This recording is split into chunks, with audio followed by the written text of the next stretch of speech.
The news didn't just break in Dallas. It hit like a thunderclap rolling across Texas skies. Tyler Smith, a player once labeled too raw and too risky when Jerry Jones shocked the draft board by picking him in the first round, had just become the highest-paid guard in NFL history. The number was impossible to ignore, $96 million. A figure that echoed through talk shows, radio call-ins, and social media feeds until it felt like the whole league was holding its breath. For the faithful in Cowboys Nation, the emotions came fast and conflicted. Some celebrated wildly, pointing to Smith's monstrous blocks that had flattened elite pass rushers in 2024 and turned Dak Prescott's blind side into a fortress. Others shook their heads, furious that Jerry Jones had once again thrown the vault open. Convinced the deal would strangle the Cowboys' salary cap and doom any future hopes of balance on offense, but on Carrollton's local sports bars, the mood was split. Old-school fans raised their Lone Stars and shouted that Jerry had finally done right by a homegrown lineman, a warrior who lived and bled for the star. Younger, cap-obsessed diehards scrolled through Spotrac and over-the-cap charts, muttering that paying nearly $100 million for a guard was football madness. The sports media circus wasted no time. Stephen A. Smith lit up ESPN with fire. Jerry Jones is not just paying Tyler Smith. He's gambling the entire future of the Cowboys' offensive line on one man. This is lunacy. But minutes later, Skip Bayless, predictably contrarian and proudly Texan, counterpunched, "This is brilliance. This is Jerry saying, we will not be bullied anymore. Tyler Smith is worth every penny. And if you don't see it, you don't understand football." Twitter, or what fans now call X, erupted with hashtags. Hashtag worth it 96M versus hashtag cap suicide. One side painted Smith as the franchise cornerstone the team had lacked since Larry Allen. The other blasted the front office for repeating history, warning of another bloated deal that would haunt Dallas like the Zeke Elliott contract once did. Inside the locker room, whispers carried tension. Veterans muttered about what this meant for Micah Parsons' looming extension. Younger linemen wondered if they'd ever see their payday now that Smith had drained the vault. A rising star like CeeDee Lamb looked across the room and knew his negotiation just got messier. And yet, behind closed doors, a shocking detail began to leak. NFL insiders hinted that the Cowboys weren't just rewarding Tyler Smith. They were racing against rival teams. According to one report, both the Jets and the Bengals had been circling, ready to unload blockbuster offers if Dallas hesitated. Jerry Jones, never one to be outbid or outshined, pulled the trigger early. That twist reframed the deal. Was this $96 million extension really about loyalty to Smith, or pure fear of losing him to another contender? The debate grew louder. Local fans who'd once argued about Dak Prescott's contract or Ezekiel Elliott's decline now had a new battlefield. Tyler Smith. Was he the anchor for a future dynasty or the anchor weighing the Cowboys down? And as the storm of debate swirled, one truth hung heavy over Arlington. Whether this deal was genius or disaster, it had permanently altered the Cowboys' trajectory.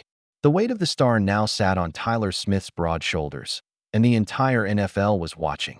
The echoes of the $96 million deal didn't fade after the press conference. If anything, they grew louder. Dallas is not just any franchise. It's the most scrutinized, debated, and loved-hated team in the entire NFL. When Jerry Jones opens his wallet, the league listens. When the Cowboys gamble, the world reacts. And this time, the bet was Tyler Smith. From the moment the news went live, the city split into two camps. On one side were the believers, fans who saw Smith as the protector of Dak Prescott's future, the anchor of a young offensive line that could dominate for years. They flooded Twitter, TikTok, and fan forums with hashtags like hashtag secure the line and hashtag Big Smith money. For them, the deal wasn't just a contract. It was insurance against heartbreak, a wall of flesh and muscle designed to keep Dallas's Super Bowl dreams alive. But the other side? Their voices were sharper, angrier, and louder. They pointed to the salary cap charts, the looming extensions for Micah Parsons and CeeDee Lamb, and the glaring holes in the Cowboys roster. "We just paid guard money like it's quarterback money," one fan raged on a Dallas radio call-in. ESPN segments showed Smith's highlights, but then cut to graphs about how guards rarely get that kind of payday without wearing a gold jacket in Canton. Skip Bayless shouted, "This is reckless." While Stephen A. Smith smirked, calling it the most Cowboys move ever, overpay and overhype. Inside the locker room, the whispers became harder to ignore. Veteran linemen congratulated Smith, but some younger players glanced at each other and wondered, if a guard gets this, what will the rest of us be worth? Dak Prescott, ever diplomatic, told reporters, "Tyler's earned everything he's got. He's a beast. He's family." But even he couldn't hide the subtle pause before the words. Pressure like this doesn't just sit on the player. It sits on the entire team. Then came the twist that shook the narrative even further. A leaked report from an NFL insider revealed that both the Jets and Bengals had been aggressively preparing offers for Smith if the Cowboys didn't lock him down. Suddenly, what looked like reckless overspending began to feel like desperation under fire. Dallas wasn't just paying Smith for his past. They were paying to keep him out of enemy colors. And for a franchise haunted by missed opportunities, that context mattered. Still, none of it would be settled in studios, tweets, or columns. The real verdict would come on the field. And the NFL, in its cruel genius, scripted the perfect stage. Week 1, Dallas Cowboys versus Cincinnati Bengals, live under the primetime lights. The air that night was thick with electricity. Jerry World pulsed with 80,000 fans, every seat vibrating with expectation and nerves. The Bengals' defense, led by the relentless Trey Hendrickson, had circled this game as their chance to embarrass Dallas's $96 million man. From the first snap, it was brutal. Hendrickson came off the edge like a missile, and Smith was caught flat-footed. Dak was hit. The stadium groaned. Critics on Twitter sharpened their knives, but Tyler Smith didn't fold. He reset his stance, clenched his jaw, and remembered everything that brought him here. The childhood practices in Fort Worth, the doubts on draft day, the years of grinding for respect. On the next series, Hendrickson charged again. This time Smith planted his feet, drove his hands inside, and shoved the Pro Bowler backward into the turf. The stadium erupted. It wasn't just a block. It was a message. "I belong here." As the game wore on, the duel turned into something bigger than football. It became symbolic. $96 million against doubt. One man's contract against an entire narrative. Each time Dak dropped back, every camera zoomed to Smith. Every rep felt like life or death. He wasn't perfect. No lineman ever is. He gave up pressures. He even drew a holding call that stalled a drive. But when the fourth quarter came and Dallas trailed by 3 with minutes left, it was Smith who delivered the moment that silenced everything. On 3rd and goal, with Hendrickson lined up across from him like a wolf hungry for the kill, Smith exploded off the snap.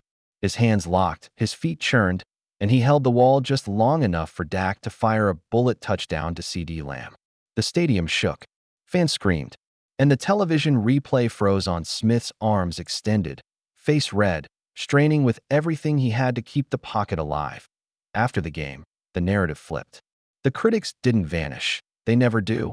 But even they had to admit the truth. Smith had been tested under the hottest lights imaginable and delivered when it mattered most. The same analysts who roasted the deal were forced to grudgingly praise the young guard. Stephen A. admitted, "The man showed up. He showed me something tonight." Skip Bayless, for once, was speechless before muttering, maybe Jerry knew what he was doing after all. But the victory carried more than applause. It carried a warning. Smith had proven he could handle the weight, at least for one night. But could he sustain it for an entire season? For an entire contract? That was the real cliffhanger. Even as fans celebrated outside AT&T Stadium, even as Smith hugged his family on the field, the bigger question still loomed over Dallas. Was this the birth of a legend? Or just the first chapter of an expensive gamble that may yet haunt them? The story wasn't over. It was only beginning.